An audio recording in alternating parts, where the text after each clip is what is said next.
जिन दर्शन की चिंतन धारा के ठीक मध्य के सूत्रों पर हम आ गए। धार यहां बहुत गहरी है। ऊपर ऊपर से समझेंगे तो चूकेंगे। डुबकी गहरी लगानी होगी, साहस के साथ और अत्यंत धीरज के साथ, तो ही ये सूत्र समझ में आ सकेंगे। और ये उन सूत्रों में से हैं जो सर्वाधिक महत्वपूर्ण, और उनमें से भी जिनका जनों ने सर्वाधिक गलत अर्थ किया है। उनको करना पड़ा गलत अर्थ, क्योंकि अगर इन सूत्रों का ठीक अर्थ करें तो जैन जो कर रहे हैं ना कर पाएंगे। अगर ये सूत्र ठीक हैं तो जैन गलत हो जाते हैं, और अगर जैनों को अपने को ठीक बनाए रखना है, बताए रखना है, तो इन सूत्रों की गलत व्याख्या करनी जरूरी है। वो जैसे हम सूत्रों में प्रवेश करेंगे स्पष्ट होने लगेगा। सभी अनुयायियों ने अपने गुरुओं के साथ अनाचार किया है, कभी कभी तो सीधा बलात्कार। क्योंकि अगर गुरु पूरा ठीक है तो अनुयायी को गलत होने का उपाय नहीं छूटता। गुरु के विदा होते ही अनुयायी उसके वचनों में जोड़ता है, घटाता है, अर्थ को बदलता है, नए अर्थ बिठाता है, नए रंग डालता है। तब वो काम के योग्य हो जाते हैं। तब फिर उनका खतरा समाप्त हो जाता है, उनके प्राण ही निकल जाते हैं, निष्प्राण सूत्र रह जाते हैं। पहला सूत्र, दंसन भट्टा भट्टा, जो दर्शन से भ्रष्ट है वही भ्रष्ट है। दंसन भट्टस नंथि निर्वाणम, और दर्शन से जो भ्रष्ट है उसकी कभी निर्वाण की उपलब्धि संभव नहीं, वो कभी मोक्ष को उपलब्ध न हो सकेगा। सिद्धंति चरिय भट्टा, ये बड़ा अनूठा सूत्र है। महावीर कहते हैं चरित्र विहीन दृष्टि वाला व्यक्ति भी सिद्धि प्राप्त कर सकता है। सिद्धंति चरिय भट्टा, वो भी पहुंच जाएगा जिसके पास कोई चरित्र नहीं, सिर्फ दृष्टि हो। दंसन भट्टा न सिद्धंति, लेकिन जिसके पास दर्शन नहीं है वो लाख उपाय करे तो भी न पहुंच पाएगा। चरित्र से ऊपर दर्शन के लिए इससे ज्यादा बहुमूल्य सूत्र नहीं हो सकता। एक एक शब्द को गौर से समझे। दर्शन से जो भ्रष्ट है वही भ्रष्ट है। जिसके पास आंख नहीं वही भटका है।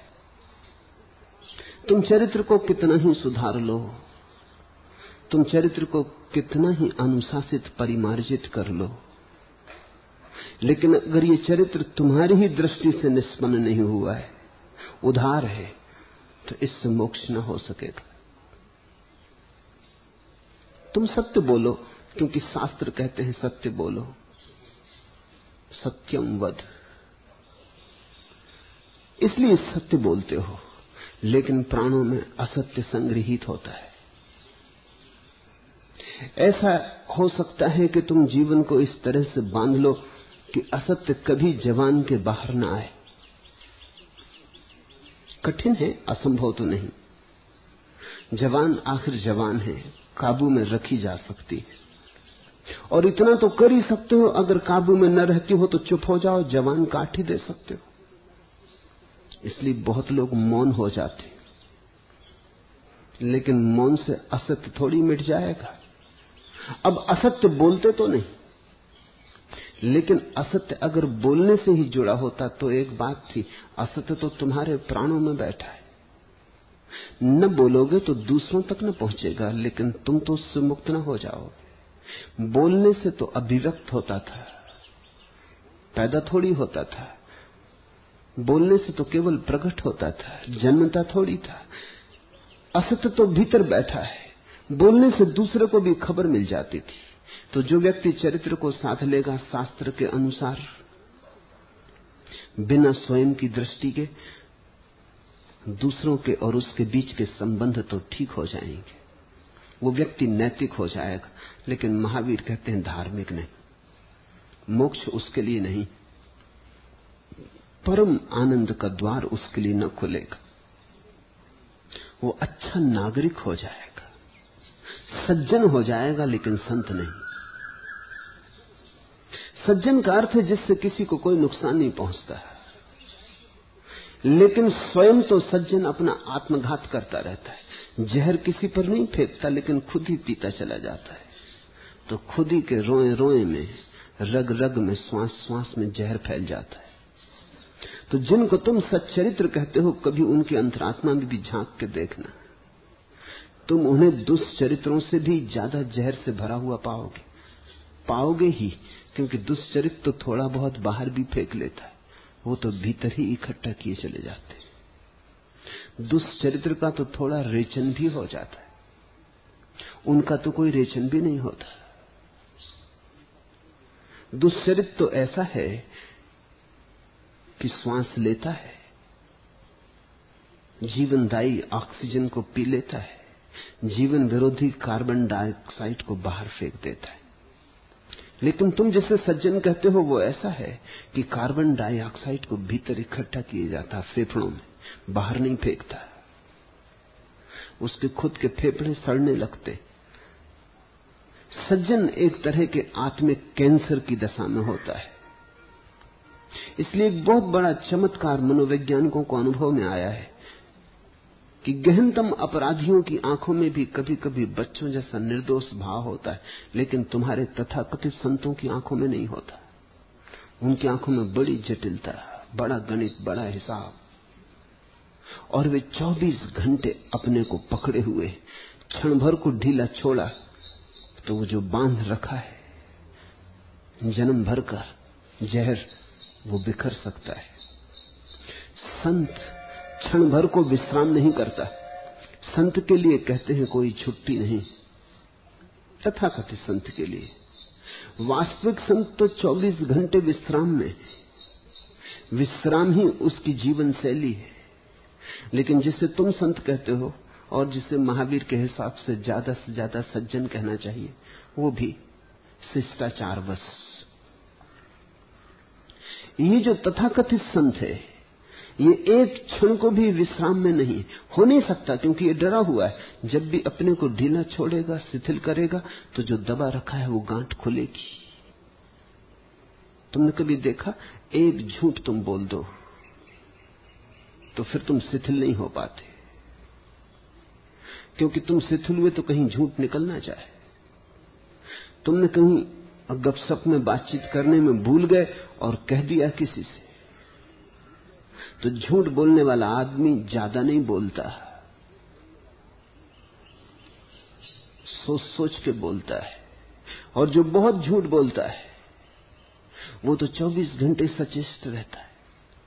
जिसको तुम सज्जन कहते हो, उसने जीवन का सबसे बड़ा झूठ बोला है। जो उसके भीतर नहीं है वो उसने बाहर करके दिखला दिया। वो सबसे बड़ी असत्य घटना है। आत्मा में नहीं है, वो आचरण में बतला दिया है। इस बड़े झूठ का परिणाम यह होता है कि तुम्हारा सज्जन तो विश्राम ले ही नहीं सकता। वो 24 घंटे संगीनधारी की तरह अपनी ही छाती पर पहरा देता है। ये कोई संत की अवस्था न हुई, ये कोई मुक्ति न हुई, ये तो बुरी तरह बंध जाना हुआ। महावीर कहते हैं दंसन भट्टा भट्टा। भटका वही जिसके पास आंख नहीं। सारा जोर दृष्टि पर है, आंख पर है। तथाकथित चरित्रवान व्यक्ति ऐसा है जिससे कोई अंधा व्यक्ति एक ही रास्ते पर बार बार आ जाके धीरे धीरे इतना अभ्यस्त हो जाए कि आंख की तो जरूरत ही नहीं होती, लेकिन वो बिना लकड़ी टेके, बिना किसी का सहारा खोजे, बिना टटोले, बिना पूछे, निरंतर उसी रास्ते पर आने जाने के कारण अभ्यस्त हो जाने की वजह से ऐसा चलने लगता है जैसा आंख वाले को चलना चाहिए।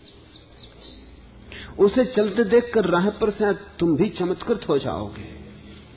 शायद तुम्हें भी शक होगा कि कहीं आंख इस आदमी के मिल तो नहीं गई, क्योंकि वो ठीक वैसा ही चल रहा है जैसे आंख वाले चल रहे हैं। लेकिन गहरा फर्क है। ये चलना केवल अभ्यास वश है। ये निरंतर इसी रास्ते पर आने जाने से आदत हो गई है।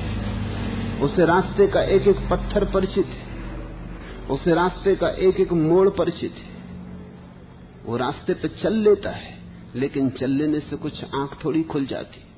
आंख खुलने से चलना हो सकता था, इसने धोखा दे लिया। जिसको तुम चरित्रवान कहते हो वो ऐसा ही आदमी है जिसको अभी दिखाई तो नहीं पड़ा, लेकिन सुन के औरों को कान का भरोसा करके अभ्यास कर लिया है। तो लोग अहिंसा का अभ्यास कर रहे हैं। अहिंसा का कोई अभ्यास हो ही नहीं सकता। अहिंसा की तो आंख होती, प्रेम की एक दृष्टि होती, प्रेम का एक भाव होता है। प्रेम तो एक नया जन्म है। तुम्हारा हृदय और ही ढंग से देखना शुरू करता है, तब अहिंसा फलित होती, तब अहिंसा बड़ी जीवंत होती, तब उस अहिंसा में पुलक होती, प्रसन्नता होती। लेकिन तुम दूसरों को सुनकर लोभ के कारण कि परलोक को संभालना है, चरित्र को बना ले सकते हो, अहिंसक हो सकते हो, फूंक फूंक के पैर रख सकते हो, चींटी भी न मरे, लेकिन तुम मर जाओगे। तुम सब बचा सकते हो, लेकिन अपने को न बचा सकोगे। और असली बात तो वही थी। दंसन भट्टा, जिसके पास आंख नहीं वही भटका हुआ है। सम्यक दर्शन से जो भ्रष्ट, वही भ्रष्ट। महावीर का वचन बहुत साफ है। दंसन भट्टस नत्थि निर्वाणम, और जो दर्शन से भ्रष्ट है उसका कोई निर्वाण नहीं, उसका कोई मोक्ष नहीं। यहां तक भी जैन को कठिनाई न होगी।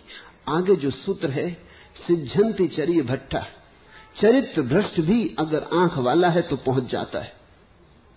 यहां अड़चन होगी। तो जैन जब अनुवाद करते हैं, जैन मुनि जब अनुवाद करते हैं, तो वो क्या करते हैं अनुवाद में? वो इस सीधे साधे वचन का, जहां दो शब्द हैं केवल, सिद्धंति चरिय भट्टा, जो नहीं भी जानते प्राकृत, वो भी कह सकते सिद्धंति चरिय भ्रष्टा। वे भी सिद्धि को पहुंच जाते जो चरित्र भ्रष्ट। जैन अनुवाद में क्या करते हैं? वे कहते हैं चरित्र विहीन सम्यक दृष्टि तो चारित्र धारण करके सिद्धि को प्राप्त हो जाते। चारित्र धारण करके इस तरह महावीर को विकृत करने में सुविधा हो जाती। जैनों को तकलीफ है कि अगर ये बात सही है कि चरित्र भ्रष्ट व्यक्ति भी सिर्फ आंख के होने के कारण सिद्धि को उपलब्ध हो जाता, तो हमारे सारे चरित्र का जो हमने आयोजन किया उसका क्या होगा? तो उसने दो छोटे से शब्द जोड़ दिए, कोष्टक में रख दिए। चरित्र विहीन सम्यक दृष्टि तो कोष्टक, चारित्र धारण करके कोष्टक बंद सिद्धि प्राप्त कर लेते। ये महावीर ने कहीं कहा नहीं। महावीर का वचन सिर्फ सीधा साफ, उन्हें कहना होता तो वे खुद ही कह देते। ये कोष्टक वे भी लगा सकते थे। सिद्धंति चरिय भट्टा, दंसन भट्टा न सिद्धंति। लेकिन दर्शन भ्रष्ट नहीं सिद्ध होता, चरित्र भ्रष्ट तो सिद्ध हो सकता है। अब यहां बहुत से सवाल सोचने जैसे हैं। पहली बात, चरित्र विहीन सम्यक दृष्टि। इसका अर्थ हुआ महावीर ये स्वीकार करते हैं कि चरित्र विहीन भी सम्यक दृष्टि हो सकता है। इसका यह अर्थ हुआ कि चारित्र का होना या न होना मौलिक नहीं है। चारित्र का होना न होना छाया की भांति है।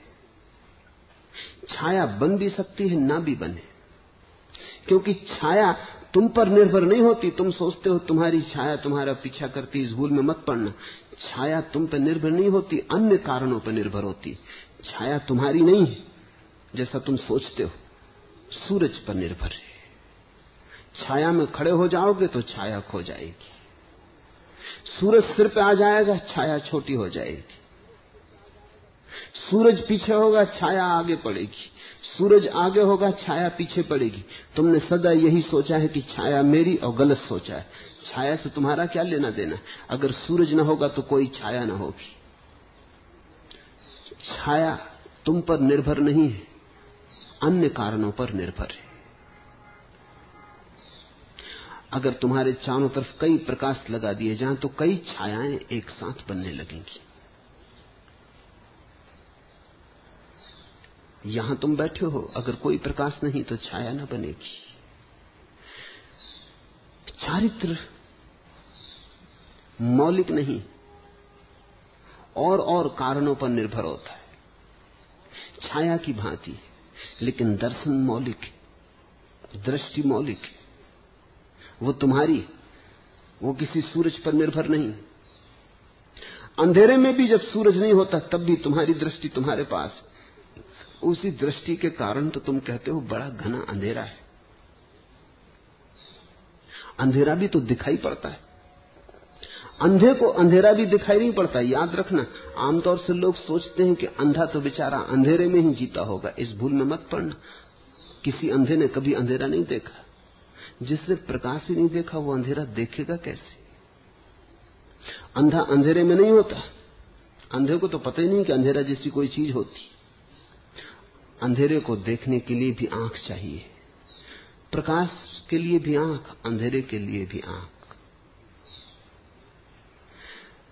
दृष्टि मौलिक है, किसी पर निर्भर नहीं, तुम्हारी। और महावीर का ये बड़ा जोर है कि जो तुम्हारा है वही सत्य है, जो तुम्हारा नहीं उधार है वो असत्य है। चरित्र विहीन सम्यक दृष्टि सिद्धि प्राप्त कर लेते। तो महावीर ये कह रहे हैं कि चरित्र कोई मौलिक बात नहीं है, गौण है। हो तो ठीक, न हो तो भी यह संभव है कि व्यक्ति मुक्ति को उपलब्ध हो जाए। लेकिन दर्शन विहीन कभी मुक्ति को उपलब्ध नहीं होता, क्योंकि वो मौलिक है। अब दृष्टि की इतनी महिमा और चरित्र को ऐसा कचरे में डाल देना महावीर करेंगे, ऐसा जैन सोच ही नहीं सकते। क्योंकि 2500 साल तक धीरे धीरे महावीर के वचन तो कम मूल्य के हो गए हैं, वो जो कोष्टक लगे हैं ज्यादा मूल्य के हो गए।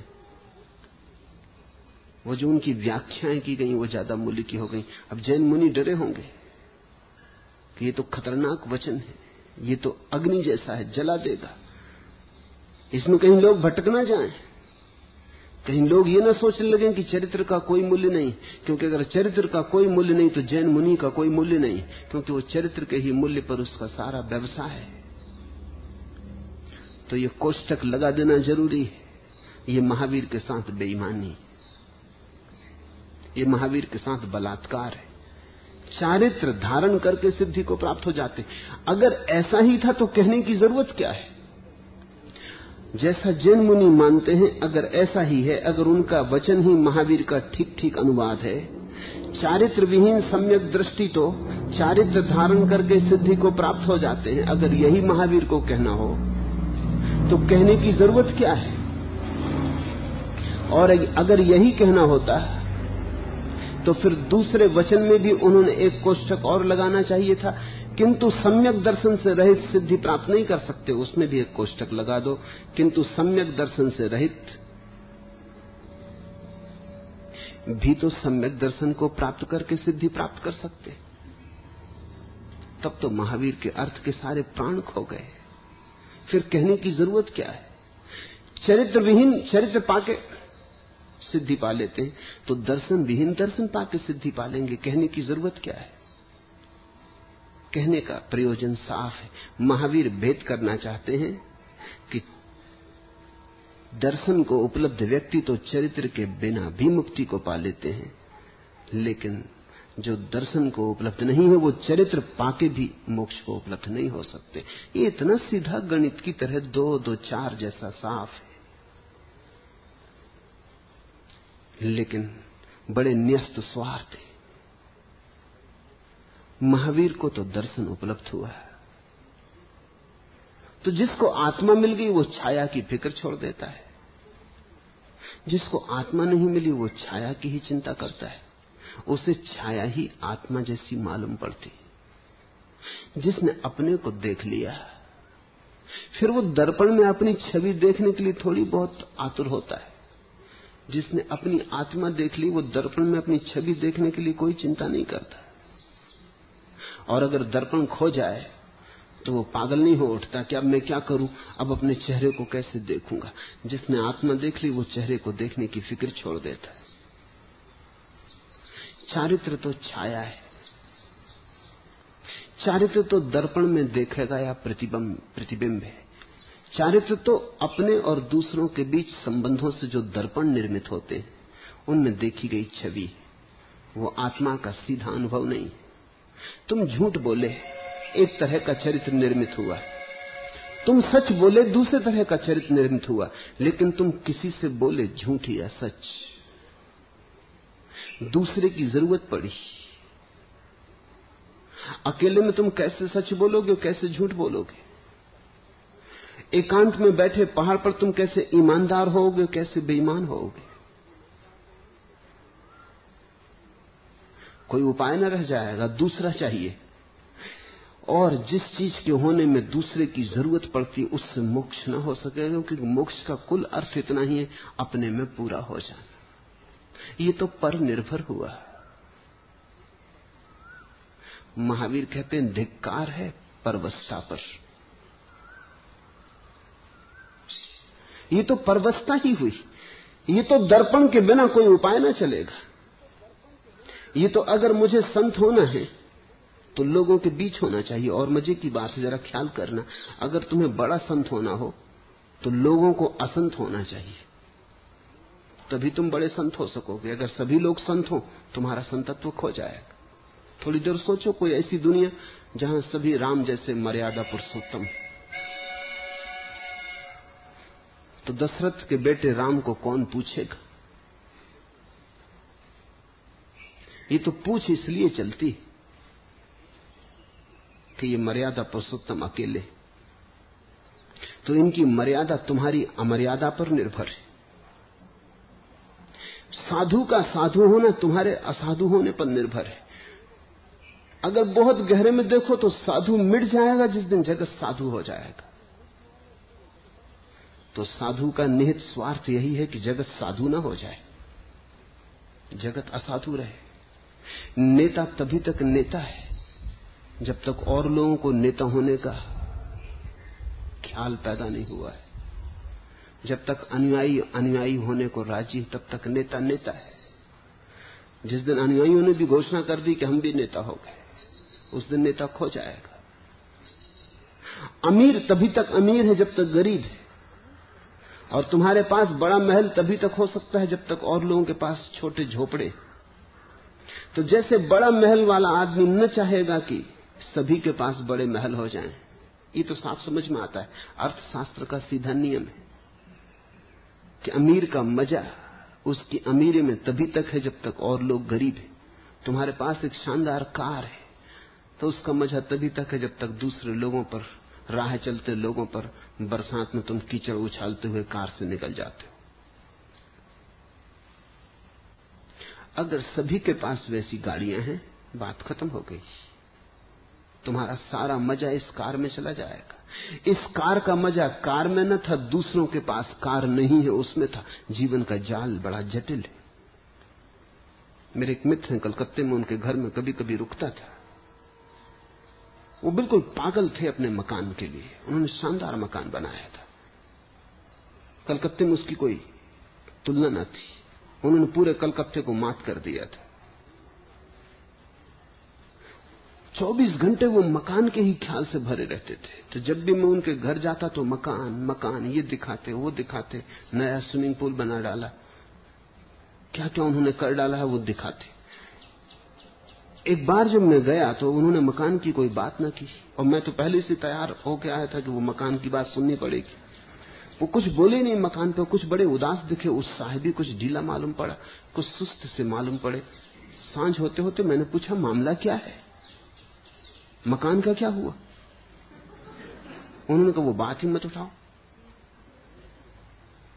मैंने कहा कुछ तो बात होगी, तुम उदास भी हो, सदा की प्रफुल्लता, मकान की चर्चा, कुछ नया किया, कुछ नया बनाया, वो सब हुआ क्या? वो मुझे हाथ पकड़ के बाहर लाए, पड़ोस में कहा कि वो देखो एक आदमी ने उनसे बड़ा मकान बना लिया। वो बोले जब तक इसको मात ना कर दूं तब तक अब क्या बात कर। मन बड़ा दुखी रहने लगा। अभी सुविधा भी नहीं है कि इतना ऊंचा उठा लूं, मात हो गया। मैंने कहा कि तुम्हारा मकान वैसे का वैसा है, इस पे किसी ने छुआ भी नहीं, कुछ घटा नहीं, कुछ बिगड़ा नहीं, सब सुंदर है। लेकिन पास के आकाश में एक नया मकान खड़ा हो गया। किसी ने तुम्हारी लकीर के पास बड़ी लकीर खींच दी, तुम्हारी लकीर को छुआ भी नहीं, तुम अचानक छोटे हो गए। तो मैंने उनसे कहा तुम ये तो सोचो, तो ये मजा तुम जो अपने मकान में ले रहे थे, अपने मकान का मजा ना था, वो जो झोंपड़े पास में थे उनका मजा था।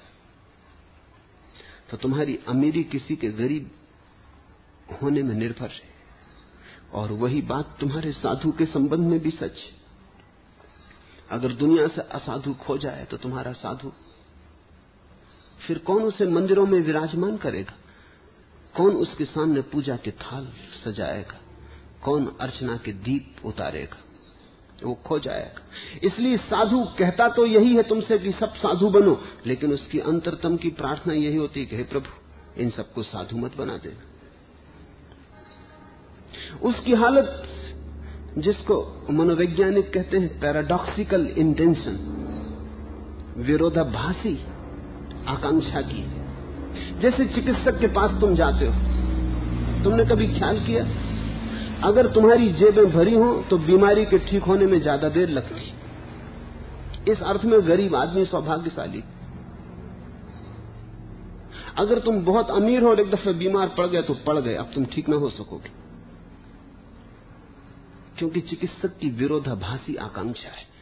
वो तुम्हारी बीमारी पे जीता है और तुम्हें स्वस्थ करने का आयोजन कर रहा है। उसका सारा जीवन तुम बीमार रहो इस पे निर्भर है, और उसकी सारी चेष्टा इस पे निर्भर है कि तुम ठीक हो जाओ। ये विरोधाभासी बात है। मैंने सुना है एक डॉक्टर का बेटा कॉलेज से वापस लौटा डॉक्टर होके, तो बाप बहुत दिन का थका था और विश्राम न लिया था, तो उसने कहा मैं 7 दिन के लिए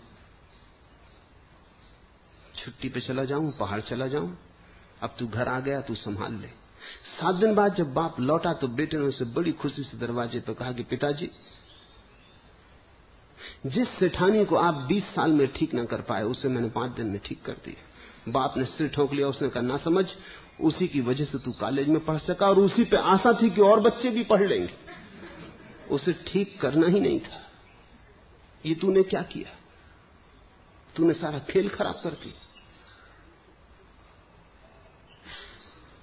चिकित्सक दिखाता है तुम्हें ठीक करने की चेष्टा, शायद खुद भी मानता है कि तुम्हें ठीक करना चाहता है, शायद खुद के चेतन में कहीं कोई बात भी नहीं, तुम्हें ठीक ही करने का आयोजन करता है। लेकिन अंतश्चेतन में, गहरे अनकॉन्शियस में, अगर उसके हम अंतश्चेतन को खोल सकें तो कहीं तो ये बात छिपी होगी कि लोग बीमार रहे।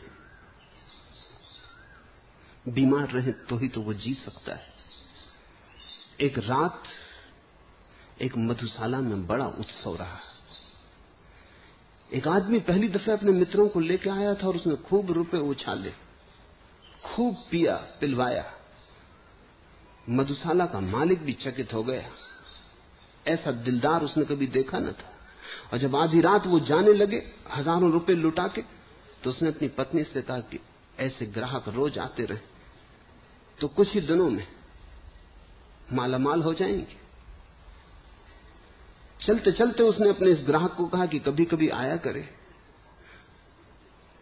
उस ग्राहक ने कहा प्रार्थना करो हमारे लिए कि हमारा धंधा ठीक चलता रहे तो हम आते रहे। उसने कहा जरूर प्रार्थना करेंगे, क्यों ना प्रार्थना करेंगे, रोज यही प्रार्थना करेंगे कि तुम्हारा धंधा, लेकिन ये तो बताओ तुम्हारा धंधा क्या है। उसने कहा ये मत पूछो, अन्यथा तुम प्रार्थना ना कर पाओगे। मैं मरघट पे लकड़ियां बेचता हूं, लोग मरते रहे, लकड़ियां बिकती रहे, तो मैं आता रहूं, मेरा धंधा चले। अब कुछ हैं जो मरघट पे लकड़ियां बेचते हैं, उनका धंधा ही यही है कि लोग मरे।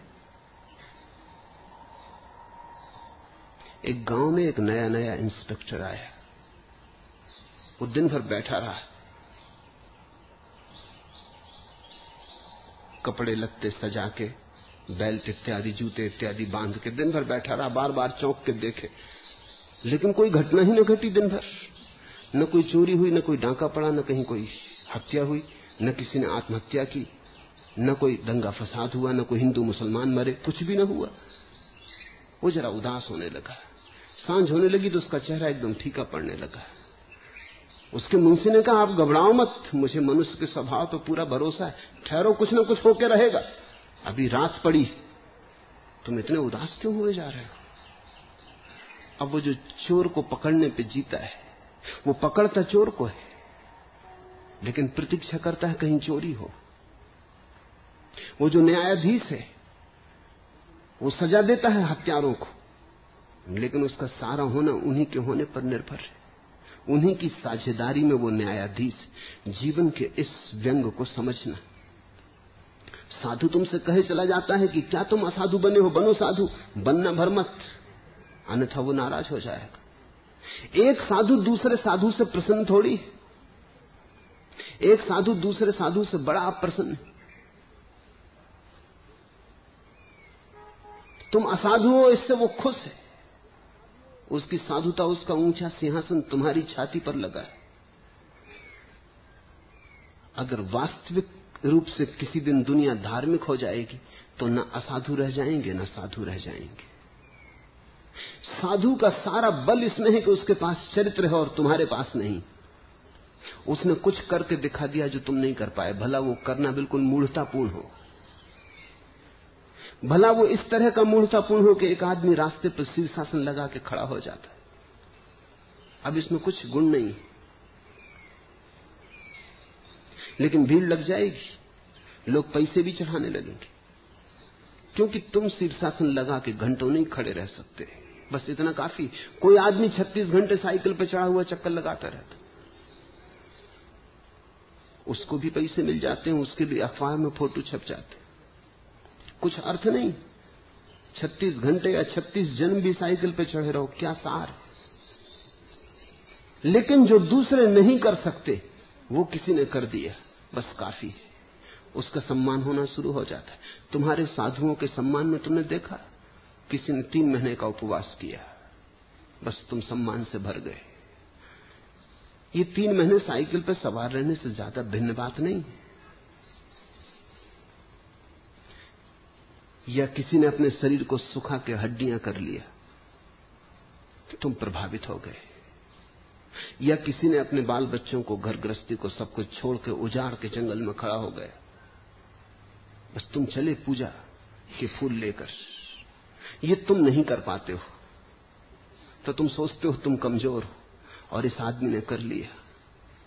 अभी अमेरिका में अपराधियों और अपराधियों से जूझ जाने वाले लोगों के संबंध में मनोवैज्ञानिक अध्ययन चलता है। बड़े हैरानी के नतीजे हाथ में आए। अक्सर तुमने देखा होगा कि कोई आदमी डूब रहा है, या किसी घर में आग लग गई, कोई बच्चा अंदर छूट गया, तो हजारों की भीड़ लगी रहती है, हजारों लोग खड़े रहते हैं। कोई एक आदमी होता है जो उछल के वो मकान में दौड़ जाता है, आग का खतरा है, खुद की जान खतरे में डालता है, बच्चे को निकाल लाता है। अखबारों में खबर छपेगी, सत्कार होगा, स्वागत होगा, लोग कहेंगे बहुत बहादुर है, बहुत गजब का आदमी है, साधु चरित्र है, दयावान है, करुणावान है। कोई नदी में डूब रहा है, कोई बचा लेता है। या रास्ते पर किसी आदमी ने किसी दूसरे पे हमला किया, अनेक लोग गुजर जाते हैं, लेकिन एक आदमी बीच में कूद पड़ता है और हमलावर को पकड़ लेता है, या पुलिस को पकड़ा देता है, या हमलावर को काबू में कर लेता है, या हत्यारे को पकड़ लेता है अपनी जान जोखिम में डालकर। तो अमेरिका में एक अध्ययन किया जा रहा है कि किस तरह के लोग हैं जो इस तरह का काम करते हैं, और एक बड़ी हैरानी का नतीजा आया, और वो ये कि ये उसी तरह के लोग हैं जिस तरह के लोगों को ये पकड़ते। ये साधु चरित्र लोग नहीं। जो आदमी, 2 आदमी लड़ रहे हैं, इनके बीच में कूद पड़ता है, ये क्रोधी आदमी है, ये खुद भी हत्या कर सकता है। वही हत्या की जो वृत्ति है वही इसे बीच में कुंदा देती। ये कोई साधुता के कारण बीच में नहीं कूदता, ये कोई दया के कारण नहीं कूदता। और एक बड़े मजे की बात समझ में आई है, वो ये कि इसको इससे मतलब नहीं होता कि वो जो आदमी पिट रहा है उसको बचाए, इसको मतलब होता है जो पीट रहा है उसको पीटे। इसकी जो एम्फेसिस है, इसका जो जोर है, वो इस पर नहीं रहता कि जो पिट रहा उसको बचाए। उसके प्रति तो इसके मन में भी ये है कि गया गुजरा आदमी, ये कोई मतलब का आदमी, ये तो जो पीट रहा है उसको पीट के दिखा दे, उस चेष्टा में रहता है। एक आदमी ने कार का धक्का मारा एक स्त्री को शिकागो में, वो बूढ़ी औरत गिर पड़ी, और दूसरा आदमी जो मोटरसाइकिल पर चढ़ने के लिए तैयार था, उसने उस कार का पीछा किया। कोई 10 मील की दौड़धाप के बाद उसने उस आदमी को पकड़ लिया, और पकड़ने के लिए उसको गोली चलानी पड़ी, और दूसरे आदमी के कार के टायर छेद डालने पड़े गोली से, तब वो पकड़ पाया। इस बीच वो महिला मर गई। उससे जब पूछा गया कि जब ये महिला गिरी तो तेरे सामने 2 विकल्प थे, कि या तो तू इस महिला को उठा के अस्पताल में पहुंचाता तो शायद ये बच जाती, लेकिन तूने उसकी तो फिक्र ही न की। तू जान जोखिम में लगा के इस आदमी के पीछे पड़ गया, और इस आदमी को तूने पकड़ा दिया। ऐसे बहुत से अध्ययन किए गए और पाया गया कि जब 2 आदमी लड़ रहे हों तो जो आदमी कूद पड़ता है उसको पिटने वाले से कोई सहानुभूति नहीं होती, उसको पीटने वाले से ईर्ष्या होती। वो उसे कुछ करके दिखा देना चाहता है। वो ये कह रहा है कि मेरे रहते हो कौन किसको पीट रहा है। वो जो आदमी आग जलते मकान में कूद पड़ता है, उसको शायद आग में पड़े हुए बच्चे से कुछ लेना देना नहीं होता, लेकिन ये उसके अहंकार के लिए बर्दाश्त के बाहर है कि कोई और कूद जाए। और कई बार ऐसा हुआ है कि 2 आदमी एक साथ कूद गए, और जो बच्चे को बचा के ले आया और दूसरा खाली हाथ लौटा, तो उसकी निराशा देखो। बच्चे के बचने से कोई प्रयोजन नहीं, कौन बचा लाया, किसने अपने अहंकार को तृप्त कर लिया। आदमी बड़ा उलझा हुआ है। तो जैन साधु जो व्याख्या कर रहे हैं, उस व्याख्या में महावीर से प्रयोजन नहीं है, उस व्याख्या में स्वयं को और स्वयं के पूरे व्यवसाय को बचा लेने की आकांक्षा है। ये कोष्टक बहुत खतरनाक है। महावीर का वचन सीधा है, सिझंती चरिये भट्टा, चरित्र विहीन सिद्धि प्राप्त कर लेते। सिद्धि का कोई संबंध चरित्र भ्रष्ट होने या चरित्रवान होने से नहीं। सिद्धि का संबंध दर्शन की शुद्धि से, दृष्टि की सुघड़ता से, दृष्टि की निर्मलता से। अब महावीर का ये वचन ये भी कहता है कि चरित्रहीन भी सम्यक दृष्टि हो सकता है,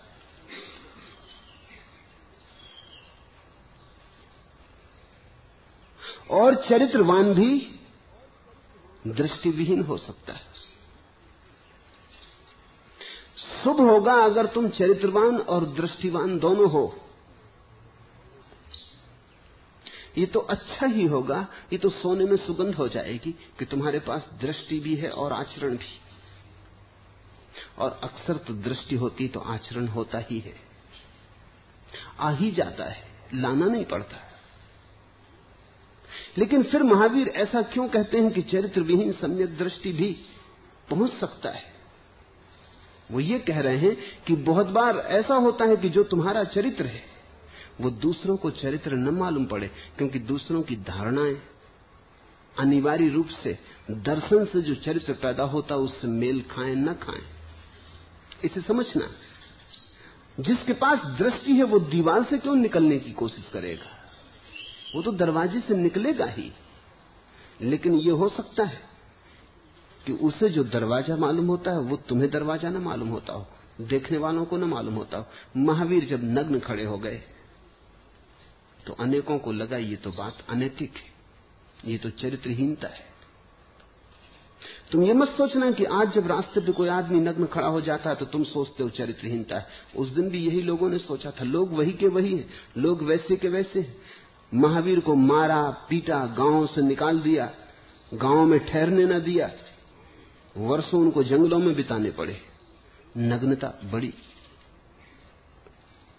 बेचैन करने वाली बात थी। जब कोई आदमी समाज में नग्न खड़ा हो जाता है तो सभी कपड़े पहनने वाले लोगों को कष्ट होता है, क्योंकि वो आदमी नग्न होकर किसी गहरे अर्थ में तुमको भी नग्न कर देता है। जब एक आदमी नग्न खड़ा हो जाता है तो तुमने जो जो छिपा रखा है वस्त्रों में वो सब उसने उघाड़ दिया। तुम भी उसी जैसे हो, थोड़े बहुत विस्तार के फर्क होंगे, कोई ज्यादा फर्क तो है नहीं। वही सब तुम भी हो जो वो आदमी है। उसे नंगा देख के तुम भी नग्न हो जाते हो। तुम्हारे वस्त्रों का उसने सारा अर्थ गंवा दिया। तुम अपने को छिपा के चल रहे थे। अगर तुम अपने को खुद ही कहीं नग्न पालो तो पहचान ना सकोगे बिना कपड़ों के। दो छोटे बच्चे एक नग्न क्लब के पास से गुजरते थे और दीवार में से पानी निकलने के छेद में से उन्होंने अंदर देखा। छोटे बच्चे स्कूल से लौटते हुए, जब एक देख चुका तो उस दूसरा जो खड़ा था और देखने की प्रतीक्षा कर रहा था कि तुम हटो तो मैं देखूं, उसने पूछा कौन है अंदर। उसने कहा कहना मुश्किल है, सब बिना वस्त्र के। उसने पहले ने पूछा स्त्रियां हैं कि पुरुष। उसने कहा कैसे बताऊं, कोई वस्त्र पहने हुए नहीं। हमारा तो स्त्री पुरुष का भेद भी करीब करीब वस्त्र में है। छोटे बच्चों को तो स्त्री पुरुष में यही भेद दिखाई पड़ता है कि अलग अलग कपड़े पहने हुए। गरीब अमीर का भेद भी वस्त्रों में। तुम जरा देखो, एक मजिस्ट्रेट को और चोर को दोनों को नग्न खड़ा कर दो, फिर कौन मजिस्ट्रेट है कौन चोर है, मुश्किल हो जाएगी। वो तो सारा भेद वस्त्रों का है। इसलिए पुराने दिनों से मजिस्ट्रेट को खास ढंग से विग पहनाया जाता है। वो न केवल वस्त्रों से काम चलता है, वो सिर पे बालों का एक विग भी लगा ले ताकि आदमियत बिल्कुल खो जाए, कुछ पता न चले।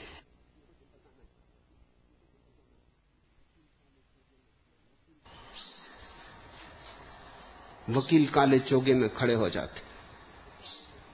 विश्वविद्यालयों में दीक्षांत समारोह होते हैं, बड़े बूढ़े भी बचकानी हरकतें करते, चोगे पहन लेते, उनमें खड़े हो जाते।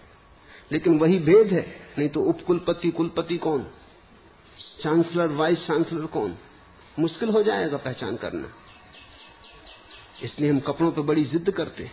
अगर कोई आदमी रास्ते पर पुलिस वाले के कपड़े पहन के निकल पड़े तो फौरन पकड़ लेंगे उसको कि तुम क्या कर रहे हो, क्योंकि इससे फर्क कम हो जाता है। तुमने कभी पुलिस वाले को वर्दी के बिना देखा? लज्जत ही खो जाती, शान ही चली जाती। वही आदमी जब अपनी वर्दी में खड़ा होता तब देखो, तब एक शान आ जाती।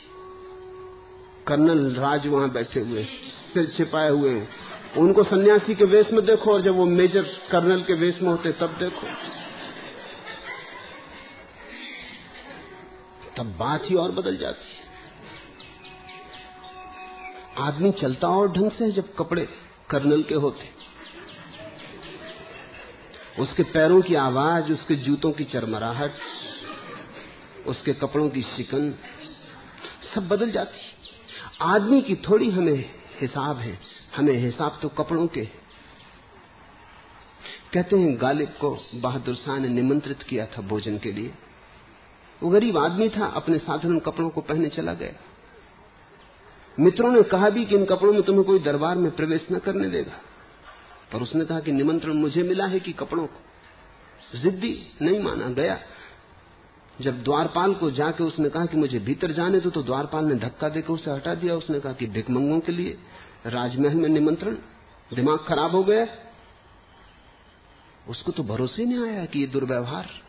उसने खीसे से निमंत्रण पत्र निकाल कर दिखाया तो उसने झपट्टा मार के वो भी छुड़ा लिया। उसने कहा किसी का चुराया होगा। किसका उठा लिया? वो बेचारा गालिब घबराया, घर वापस लौट आया। मित्रों ने कहा हमने पहले कहा था, हम जानते थे, हम कपड़े ले आए। तो उन्होंने अचकन वगैरह पहना दी, ठीक ठाक कपड़े पहना दिए, जूते नए पहना दिए। और जब ये आदमी वापस गया तो वही द्वारपाल झुक के नमस्कार किया कि आइए। तुम हंसना मत द्वारपाल पर, तुम भी होते तो यही करते। फिर जब भोजन के लिए बैठे तो बहादुर शाह ने, तो गालिब को बड़ा सम्मान था उसके मन में, वो भी कवि था, बहादुर शाह भी कवि था, और गालिब की कविता का तो क्या कहना। वैसे उस्ताद तो बहुत कम हुए। तो उसने उसे अपने पास ही बिठाया और जब गालिब भोजन करने लगा तो उसने पहले उठाई मिठाई, अपने कोट को कहा कि ले खा, टोपी को लगाया कि ले खा।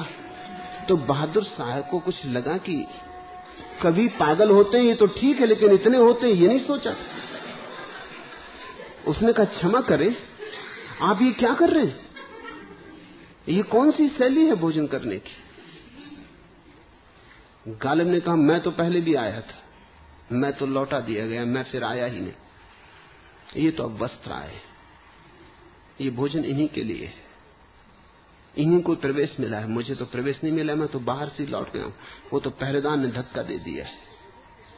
तो जिनके वजह से मैं भी पीछे पीछे चला आया हूं, क्योंकि मजबूरी थी, मेरे बिना ये वस्त्र कैसे आते, ये मेरे बिना आते ही नहीं, और इनके बिना मैं नहीं आ सकता था, तो जिनके कारण मैं आ गया हूं छाया की तरह, उनको तो पहले भोजन करा दूं।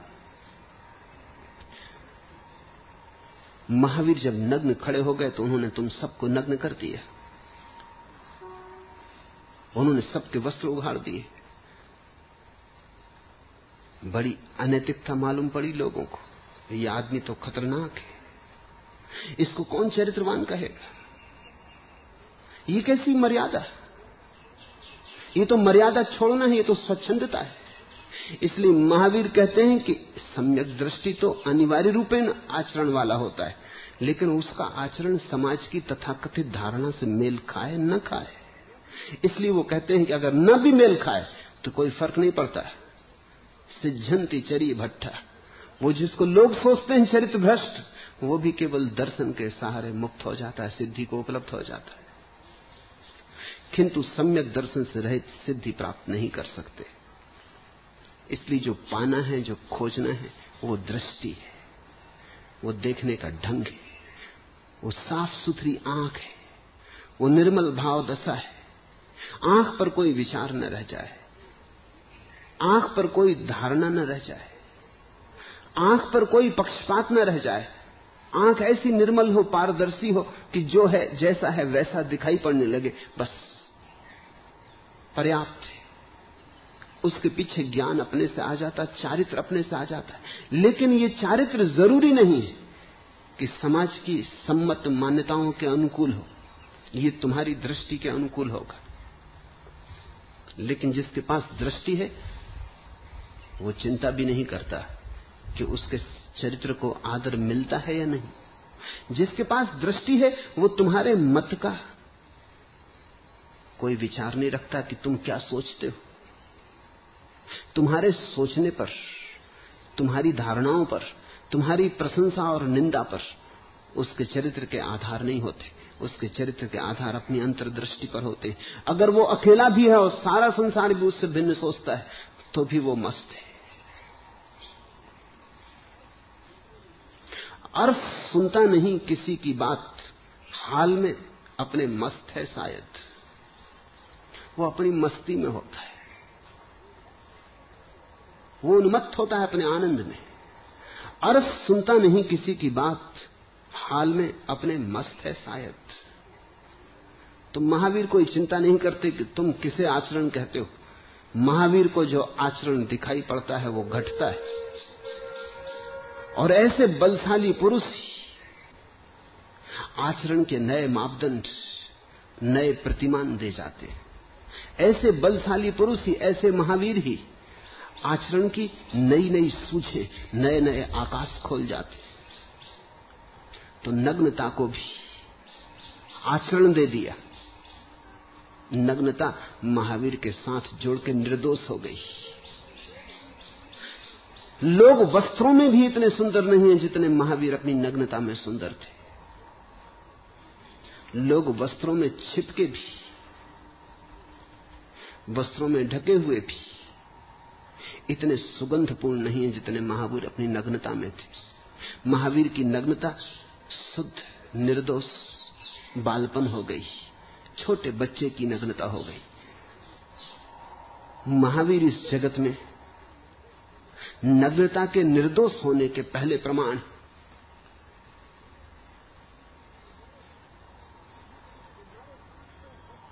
तुम्हारे साथ तो वस्त्र भी गंदे हो जाते हैं, महावीर के साथ नग्नता भी पवित्र हो गई। ऐसे वीर पुरुष ही जीवन को नए प्रतिमान, नई गतियां, नए आयाम, नए क्षितिज, नए आकाश देते।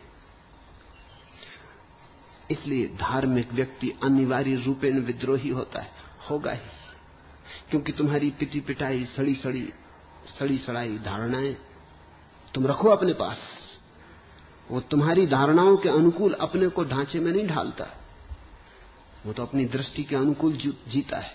अगर तुम्हारी मर्जी हो तो अपनी धारणाओं को बदल लेना, लेकिन तुम धार्मिक व्यक्ति को नहीं बदल सकते। धार्मिक व्यक्ति के साथ तुम संसर्ग में आए तो या तो तुम बदलोगे या तुम दुश्मन हो जाओगे, लेकिन धार्मिक व्यक्ति नहीं बदलता, कोई उपाय नहीं।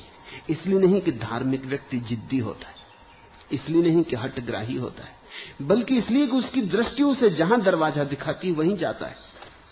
तुम जहां दरवाजा बताते हो वहां उसे दीवार दिखाई पड़ती। वो अंधों की बात नहीं मानता तो कुछ आश्चर्य तो नहीं, इसमें जिद क्या है? अगर अंधों की एक भीड़ हो और आंख वाला आदमी हो और अंधों की भीड़ कहे तुम गलत चल रहे हो। मैंने सुना है एच.जी. वेल्स की एक कहानी कि मैक्सिको में एक छोटी सी घाटी जहां सभी अंधे, क्योंकि वहां के पानी में और भूमि में कुछ ऐसे तत्व हैं कि बच्चे पैदा होते हैं और पैदा होते से महीने 2 महीने के भीतर उनकी आंखों की ज्योति चली जाती। एक आदमी आंख वाला उस घाटी में पहुंच गया। वो तो चकित हुआ, वो तो विश्वास न कर सका कि कोई सैकड़ों आदमी अंधे, एक भी आंख वाला नहीं। उसे बड़ा उनसे प्रेम हो गया, वो उनके बीच रहने भी लगा। वो एक युवती के प्रेम में पड़ गया। अब तक तो बात ठीक थी कि वो अजनबी था और उल्टी सीधी बातें करता था, ऐसा अंधे सोचते थे। आंख की, रंग की, रोशनी की, इंद्रधनुषों की, फूलों की, हरियालियों की। और जब भी अंधे उससे पूछते तो कुछ समझा तो नहीं पाता। अंधे पूछते कि दिखाओ हरियाली कैसी, समझाओ हरियाली कैसी, तो क्या समझाता? समझाओ इंद्रधनुष किसकी बात कर रहे हो तुम, कहां है? हम छू के देखना चाहते। वृक्षों को छू भी लेते तो हरियाली तो छूने से हाथ में समझ में नहीं आती। तो वो हंसते, वो कहते कोई पागल आ गया है। और स्वभावतः भीड़ उनकी थी, लोकतांत्रिक दृष्टि से वही सही थे, संख्या उनकी थी, ये अकेला था, वो सब थे। अब तक तो कोई बात नहीं थी, लेकिन जब वो एक लड़की के प्रेम में पड़ गया तो जरा उस वादी के लोग हैरान हुए। उन्होंने कहा अब जरा मुश्किल है, अगर ये आदमी विवाह करना चाहता है तो इसे हमारे जीवन के रीति नियम स्वीकार करने होंगे। और पहला रीति नियम यह है कि हम आंखों को नहीं मानते और हम मानते हैं कि आंखें सब झूठ है। तो इसको इस झूठ का ख्याल छोड़ना पड़ेगा, इसको ये ख्याल छोड़ना पड़ेगा कि आंख वाला है। और जो उसमें बहुत उत्साही थे उन्होंने कहा इसकी आंख का ऑपरेशन कर दें, ये जहां बताता है आंख है उनको निकाल के अलग कर दें, ठीक हम जैसा हो जाए। बड़ी मुश्किल में पड़ गया वो आंख वाला आदमी। युवती से प्रेम भी था तो आधा मन वहां खींचा, फिर आंखें खो देना और आंखों के साथ सारा रंग, सूरज के सारे खेल, चांद तारों की पूरी दुनिया, ये दांव बड़ा था। एक रात वो भाग खड़ा हुआ, दूसरे दिन सुबह वो उसकी आंख की शल्य क्रिया करने वाले थे। वो वहां से भाग निकला क्योंकि बड़ी कीमत हो जाएगी। प्रेम तो फिर भी हो सकता है, आंख फिर कहां से लाऊंगा? और एक बार अंधा हो गया तो सदा के लिए अंधा हो गया।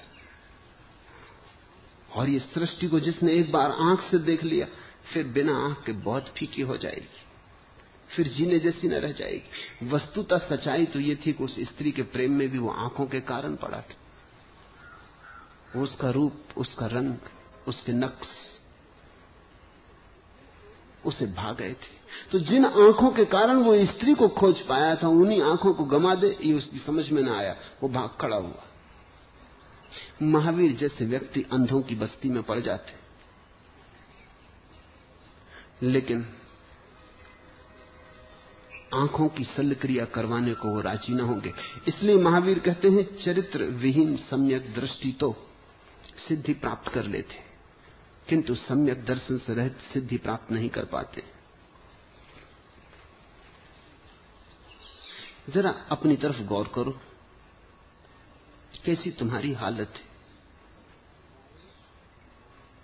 वाए दीवानगी शौक कि हरदम मुझको, आप जाना उधर और आप ही हैरान होना। हरे आकांक्षाओं का चक्कर कि अपने आप उधर जाता हूं और अपने आप भ्रमों को खड़े कर लेता हूं, अपने आप जाता हूं उधर और अपने आप भटकता हूं। और हर बार तय कर लेते हो तुम कि अब न करेंगे ये भूल, लेकिन वो तय किया काम नहीं आता, क्योंकि दृष्टि तो पास नहीं। भूल दिखाई कहां पड़ती। कहते हो कि क्रोध अब न करेंगे, कहते हो कि क्रोध जलाता है, कहते हो कि क्रोध जहर है, लेकिन ये शब्द उधार है, ये सब शास्त्र से सुने, ये किन्हीं जानने वालों ने कहे होंगे, लेकिन ये तुमने जाना नहीं। क्योंकि तुम जान लो तो जैसे आग में कोई जल जाए दोबारा हाथ नहीं डालता, ऐसे ही तुम दोबारा क्रोध न करते, लेकिन तुम दोबारा फिर क्रोध करते हो। वाए दीवानगी शौक कि हरदम मुझको, आप जाना उधर और आप ही हैरान होना। अजीब चक्कर है, लेकिन अगर समझो तो एक सूत्र है जिससे सारी बात साफ हो जाती। तुम कान से जिए हो, अब तक आंख से नहीं जिए। कानों सुनी सो झूठ सब, कान से सत्य मिलता ही नहीं, आंख से मिलता है।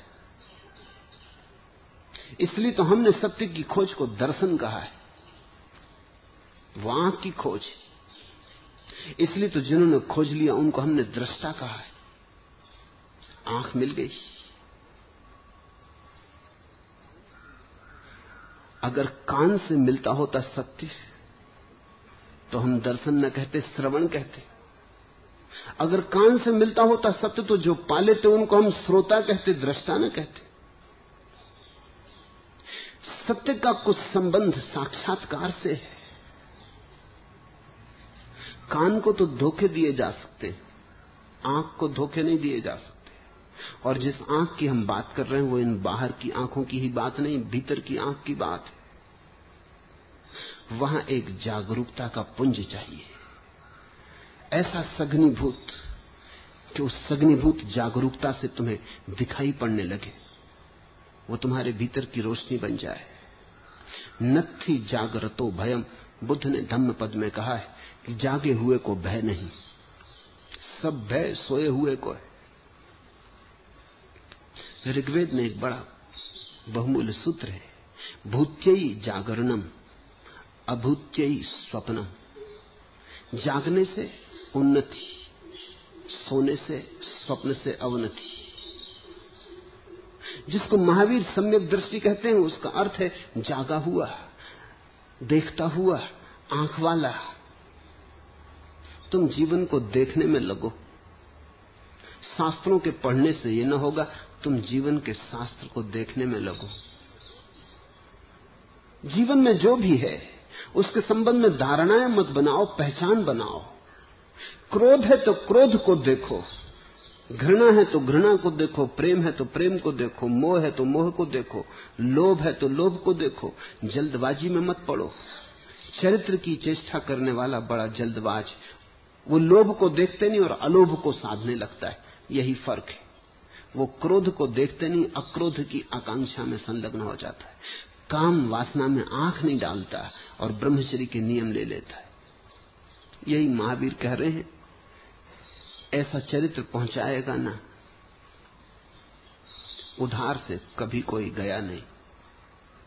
धर्म चाहिए नगद।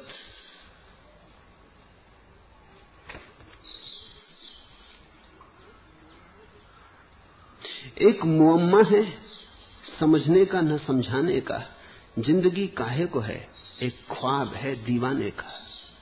जिसे अभी हम जिंदगी कह रहे हैं, सोई सोई एक स्वप्न से ज्यादा नहीं। जिस दिन तुम जागोगे उस दिन तुम पाओगे अब तक तुमने जिसे जीवन जाना था वो केवल एक स्वप्न था, और स्वप्न भी कोई बहुत मधुर नहीं, दुख स्वप्न, नाइटमेयर। कोई धन के सपने देख रहा है, कोई पद के सपने देख रहा है। चरित्र का अनुयायी कहता है छोड़ो धन की दौड़, छोड़ो पद की दौड़, और दृष्टि का अनुयायी कहता है देखो पद की दौड़ को, देखो धन की दौड़ को। इस फर्क को ख्याल में ले लेना। दृष्टि वाला कहता है भागो मत, भाग के कहां जाओगे? अगर भीतर नींद है तो सांस चली जाएगी, अगर भीतर स्वप्न है तो सांस चला जाएगा। भागो मत, जागो, देखो जहां हो जो है, जीवन का जो भी तथ्य, मधुर की कड़वा, सुस्वादु की विषाक्त, चखो, पहचान बनाओ। उसी पहचान से धीरे धीरे ज्ञान निरसरित होता है, उसी से धीरे धीरे बूंद बूंद ज्ञान की टपकती है। तुम्हारा मधुपात्र एक दिन भर जाएगा और तब तुम्हारे जीवन में आचरण होगा, लेकिन वो आचरण जरूरी नहीं कि जैनों की मान्यता के अनुसार हो, कि हिंदुओं की मान्यता के अनुसार हो, कि बौद्धों की मान्यता के अनुसार हो। वो आचरण तुम्हारे स्वभाव के अनुसार होगा। ये भी ख्याल में ले लेना। प्रत्येक जागृत पुरुष का आचरण अद्वितीय होता है। तो तुम राम को कृष्ण से मत तौलना। अगर कृष्ण से राम को तौलोगे तो दो में एक ही ठीक रह जाएगा, दोनों ठीक नहीं हो सकते। और न तुम बुद्ध को महावीर से तौलना, और न तुम मोहम्मद को जीसस से तौलना, और न तुम झरथुस्त्र को लाओसे से तौलना। तुम तौलना ही मत, क्योंकि प्रत्येक जागृत व्यक्ति का आचरण उसके अपने जागरण का परिणाम होता है। वो निजी है, अद्वितीय है, अनूठा है। वैसा न कभी हुआ है, वैसा न कभी होगा। सोए हुए लोगों का आचरण पंक्तिबद्ध होता है, दूसरों जैसा होता है, अनुकरण पर निर्भर होता है। दो महावीर नहीं हुए, न दो बुद्ध हुए, न दो कृष्ण हुए, न हो सकते। इस अद्वितीयता को खूब गहरे में बिठा लेना, तब तुम्हें भय ना रहेगा। तब तुम्हारी दृष्टि जागेगी तो तुम्हारा आचरण तुम जैसा होगा।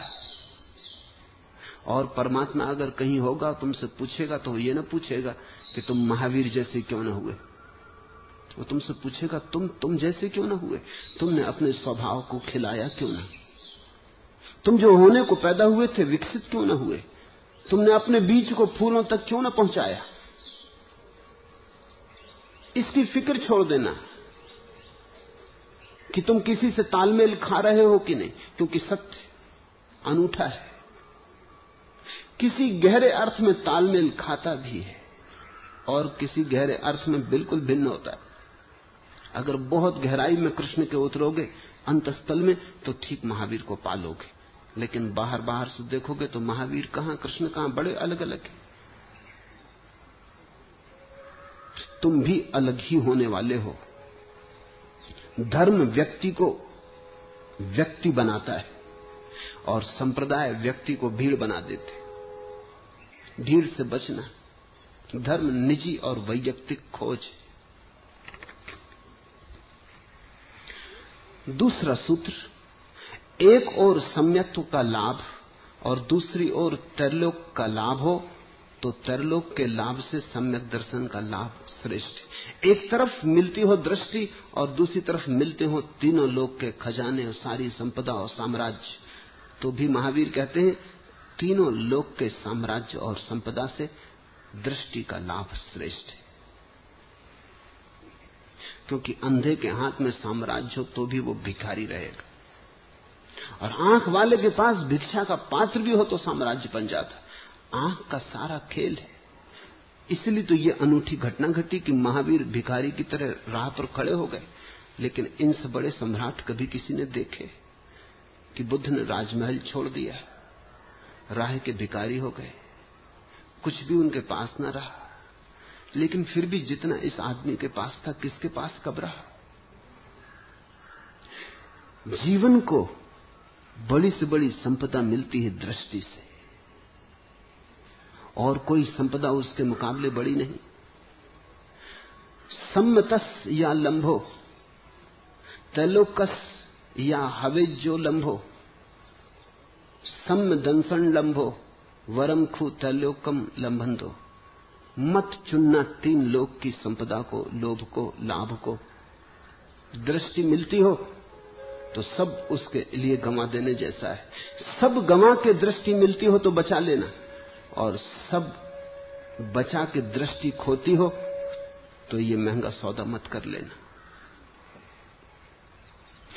अंधे आंखहीन तो सिर्फ भटकते, पहुंचते नहीं। फिर गरीब हो कि अमूल्य, सफल हो कि असफल, सुखी हो कि दुखी, कुछ अंतर नहीं पड़ता। मौत सबको मटियामैत कर देती और सबको मिला जाती। पथ मिलकर सभी एक होंगे, तम घिरे यम के नगर में। वो जो अंधा आदमी है वो कुछ भी करे, मौत सबको एक ही जगह पहुंचा देगी। पथ मिलकर सभी एक होंगे, तम घेरे यम के नगर में। सिर्फ दृष्टि वाला बच जाता है। मौत सिर्फ अंधों को पकड़ पाती है। जिसके पास दृष्टि है उसे मौत नहीं देख पाती, और जिनके पास दृष्टि नहीं उन्हें सिर्फ मौत ही दिखाई पड़ती, और मौत को वे दिखाई पड़ती। हमारी दृष्टि पर सब निर्भर करता है। तुमने कभी इस पर ख्याल किया, विचार किया, ध्यान किया कि बहुत बहुत अर्थों में बहुत सी चीजें अदृश्य होती हैं? जैसे समझो एक चींटी यहां से गुजर रही हो, बहुत सी चींटियां गुजर रही होंगी, मैं यहां बोल रहा हूं, लेकिन चींटी के लिए जो मैं बोल रहा हूं वो बिल्कुल सुनाई ना पड़ेगा। वो चींटी की सीमा के बाहर। यहां वृक्ष खड़े, जो मैं कह रहा हूं वो जैसे कहा ही नहीं गया। वे मौजूद हैं, लेकिन उनकी मौजूदगी का आयाम अलग है। मैं एक कहानी पढ़ता था। एक हवाई जहाज जल गया बीच आकाश में, और एक युवती मर गई। वो युवती लंदन जा रही थी, तो मरते वक्त उसे बस एक ही ख्याल था कि अरे लंदन न पहुंच पाई। वो पति की प्रतीक्षा कर रही थी, पति आतुर होकर प्रतीक्षा कर रहा होगा। बस एक ही धुन थी, उस धुन के कारण उसकी प्रेतात्मा सीधी लंदन पहुंच गई।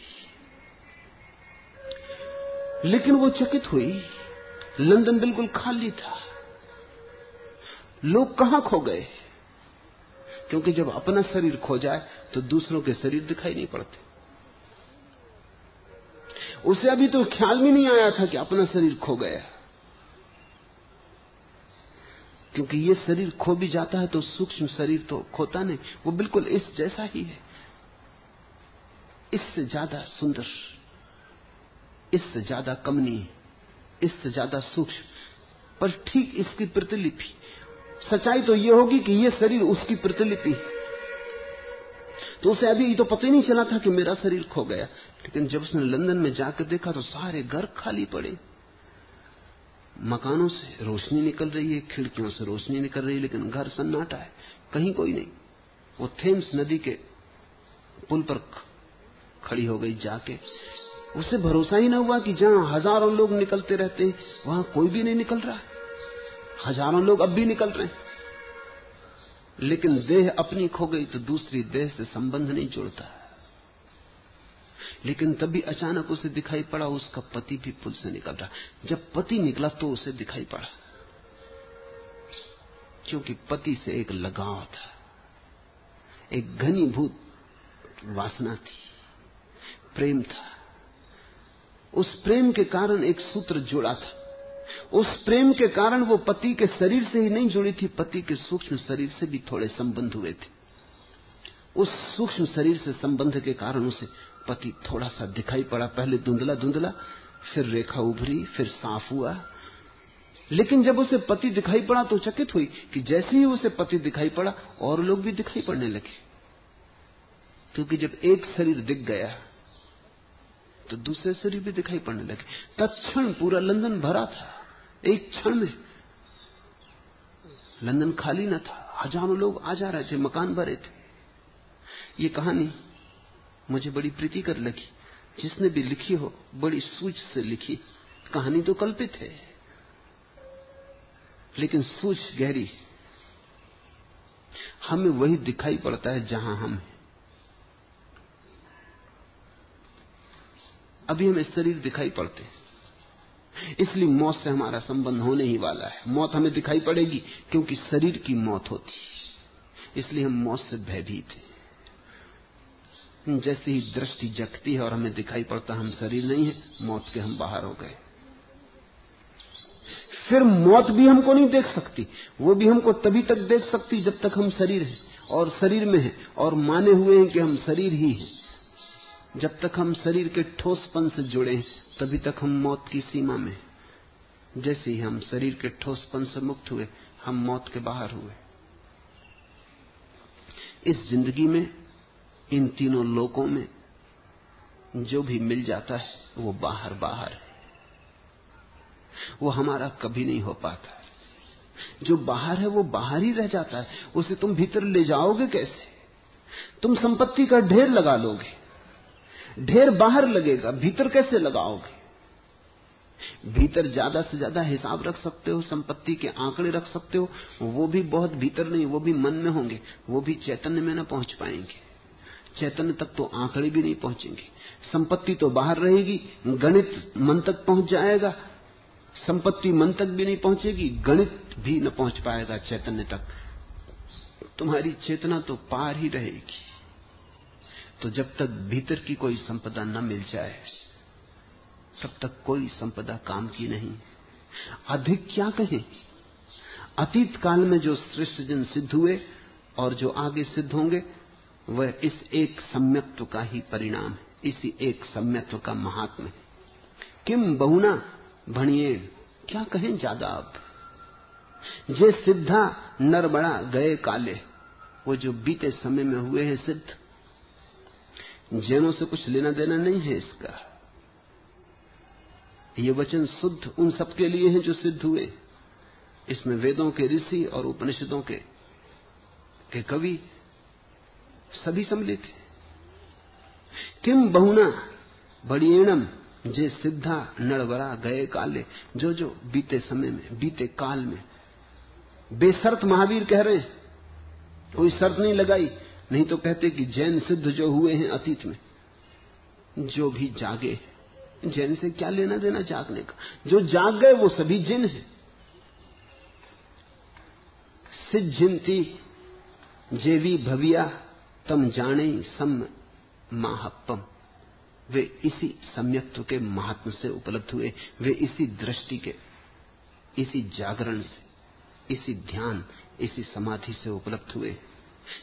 जैसे कमलनी का पत्र स्वभाव से ही जल से लिप्त नहीं होता, वैसे ही सत्पुरुष सम्यक्त्व के प्रभाव से कसाय और विषयों से लिप्त नहीं होते। तो महावीर क्यों कर कहेंगे भाग जाओ संसार से। हां, किसी को स्वभाव के अनुकूल बैठता हो संसार से अलग हट जाना, तो वो भागना नहीं। जब किसी के घर में आग लगती है और कोई आदमी भाग के बाहर आता तो तुम उसको भगोड़ा तो नहीं कहते, तुम ये तो नहीं कहते एस्केपिस्ट हो, पलायनवादी हो। अगर वो घर में बैठा रहे और जल जाए तो तुम उसको मूढ़ जरूर कहोगे, लेकिन बाहर निकल आए तो भगोड़ा तो ना कहोगे। किसी व्यक्ति को अगर संसार का जीवन तालमेल न खाता हो, उसके भीतर के संगीत में न बैठता हो, उसकी लयबद्धता खंडित होती हो, तो वो हट जाए, लेकिन वो भगोड़ा नहीं।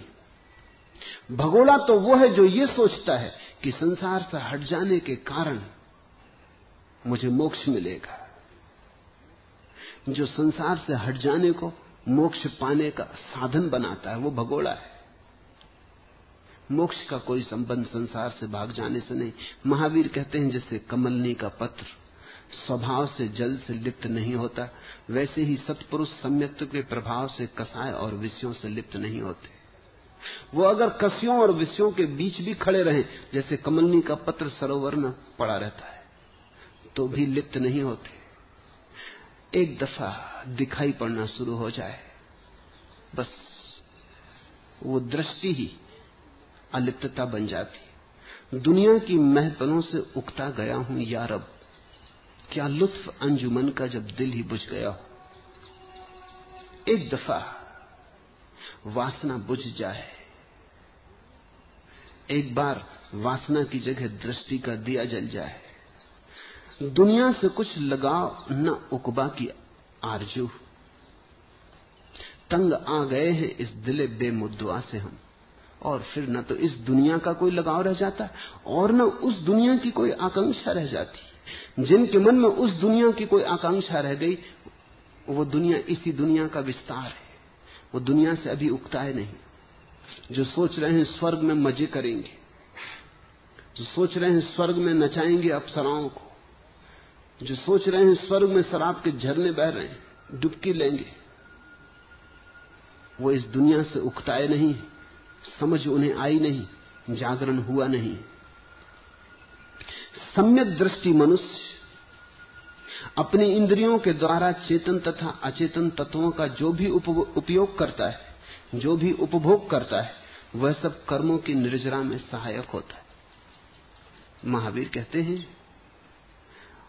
सभी उपभोग बांधता नहीं, क्योंकि ध्यान भी करोगे तो भोजन करना होगा, तो ध्यान के लिए भी शरीर जरूरी होगा।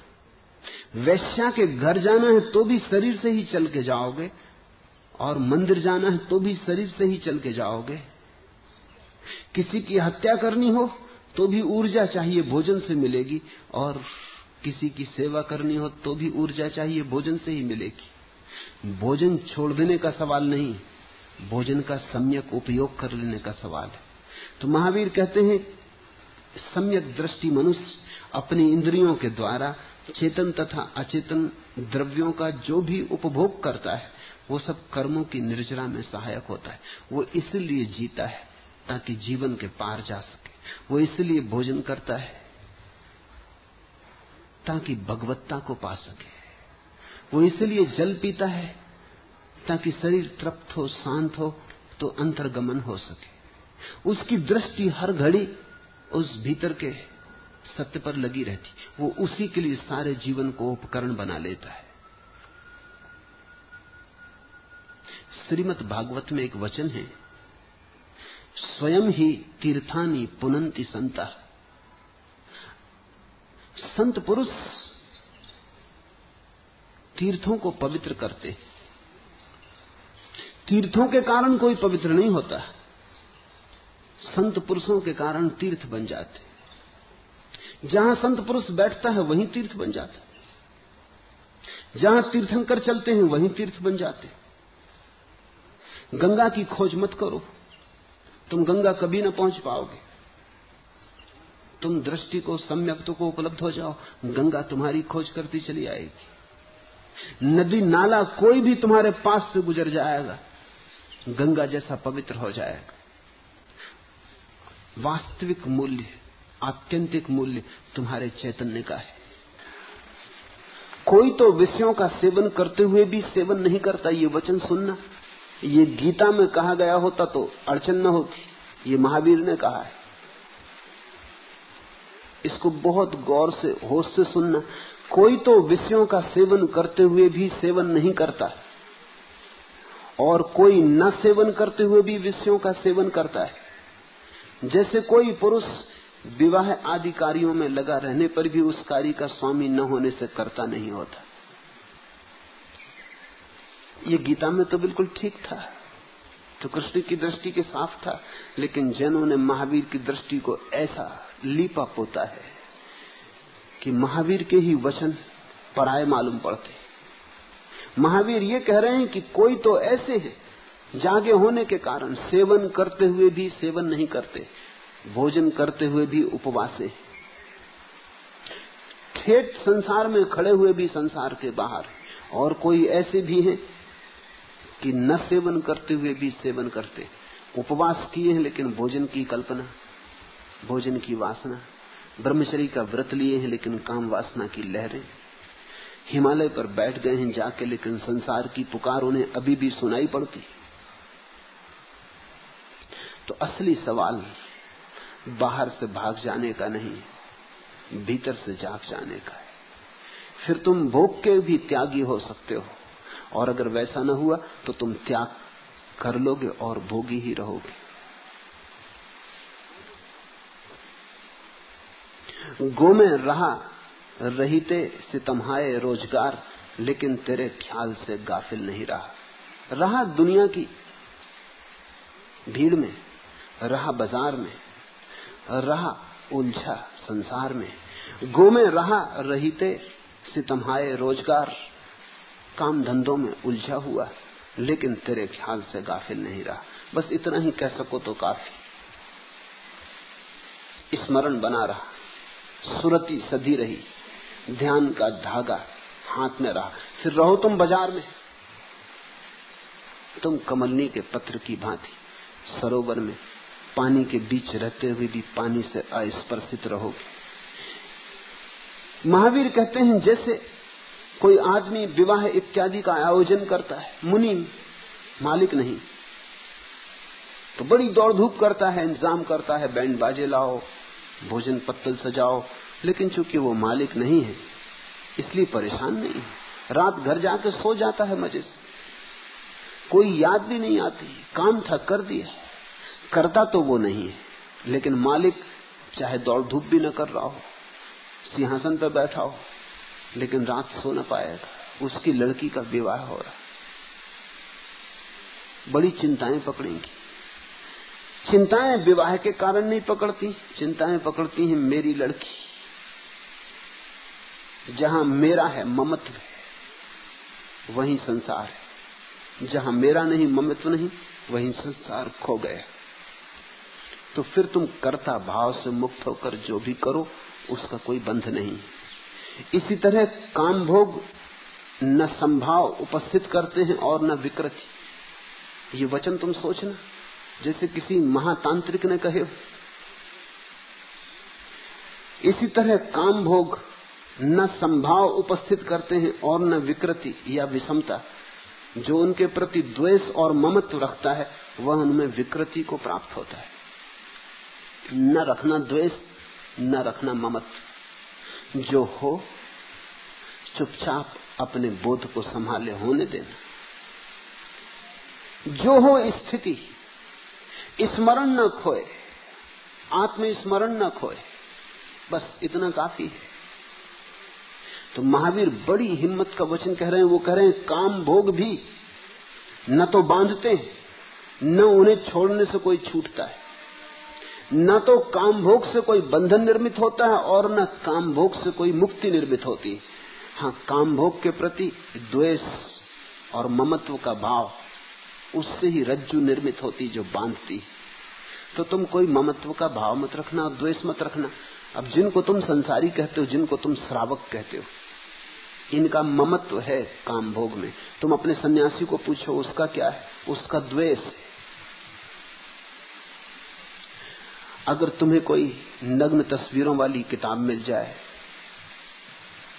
तो तुम छिपा के उसे देख लोगे, या गीता का कवर चढ़ा दोगे ऊपर से और देख लोगे। बच ना सकोगे। लेकिन उसी किताब को अगर तुम अपने मुनि महाराज के पास जाके खोल दो तो वो छलांग लगा के खड़े हो जाएंगे जैसे तुम सांप बिच्छू की पिटारी ले आए। वो तुम पे चीखने चिल्लाने लगेंगे कि तुमने क्या किया, भ्रष्ट कर दिया। तुम्हारा ममत्व है, उनका द्वेष है। महावीर कहते हैं दोनों ही खतरनाक है। कोई भी भाव बांध लेगा, फिर चाहे पक्ष का हो चाहे विपक्ष का हो। तुम संसार में निर्लिप्त ऐसे जीना कि जैसे तुम्हारा कोई भाव नहीं, जो हो रहा है ठीक है। न तुम पकड़ने को उत्सुक हो, न तुम छोड़ने को उत्सुक हो। विनोबा के पास कोई पैसे ले जाए तो आंख बंद कर लेते। पैसे से ऐसा क्या डर, पैसे में ऐसा क्या बल। और अगर पैसे में इतना बल है कि संतों को आंख बंद करनी पड़ती, तो फिर बेचारी संसारी अगर पैसे के बल से दबे हैं तो क्या आश्चर्य। किसी की आंख एकदम फैल के दोगुनी हो जाती और किसी की बंद हो जाती। मैं एक सज्जन को जानता था, उनको अगर दूसरे का भी नोट हाथ में लग जाए तो वो उसको ऐसा पुचकार के छूते थे वैसा कलाकार मैंने नहीं देखा। फिर दोबारा बहुत लोग देखे, मगर दूसरे के नोट को भी पुचकार के छूते थे। सम्मान तो होना ही चाहिए धन का। उसको उलट पलट के देखते, उसको ऐसा छूते जैसे प्रेसी हो। एक ही तरफ है कि पैसे को देखते से उनकी जीभ से एकदम लार टपकने लगेगी।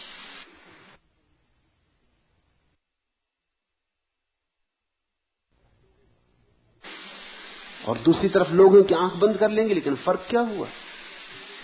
पैसे ने दोनों पर प्रभाव रखा, पैसे ने दोनों से कुछ करवा लिया। महावीर कह रहे हैं कि पैसे में ऐसा कुछ भी नहीं, न तो लार टपकाने योग्य कुछ है और न आंख बंद करने योग्य कुछ। जिस दिन न ममत्व न द्वेष दोनों नहीं रह जाते, न राग न विराग, उस दिन वीतरागता उपलब्ध होती। वीतराग महावीर का बड़ा बहुमूल्य शब्द है। न राग न विराग, न पकड़ना न छोड़ना, कोई चुनाव नहीं, इस तरफ न उस तरफ, न घृणा न मोह,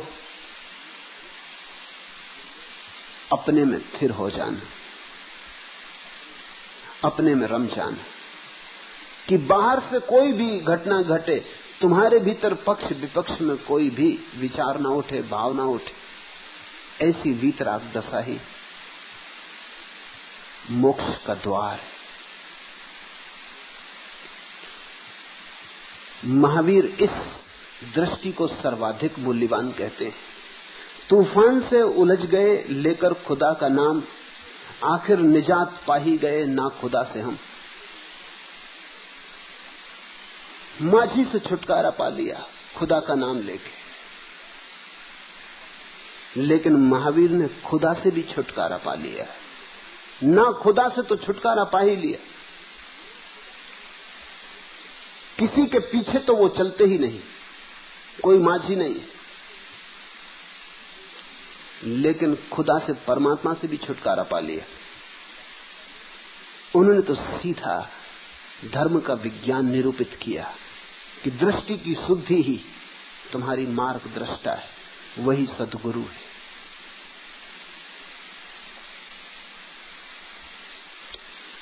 दृष्टि स्थिर हो जाए, अनुद्वेग संभल जाए, कोई उद्वेग ना उठे, घृणा का, प्रशंसा का, सफलता विफलता का, भोग और त्याग का कोई उद्वेग ना उठे, तो तुम निर्वाण के करीब आने लगे। अनुद्वेगा श्रेयो मूलम, हिंदू शास्त्र कहते हैं अनुद्वेग ही श्रेय का मूल है, निश्रेयस का मूल है। ये अनुद्वेग दशा ही तुम्हें जल में कमलवत बना देगी। और धन्य भागी हैं वे जो सबके बीच रह के और सबसे अछूते रह जाते।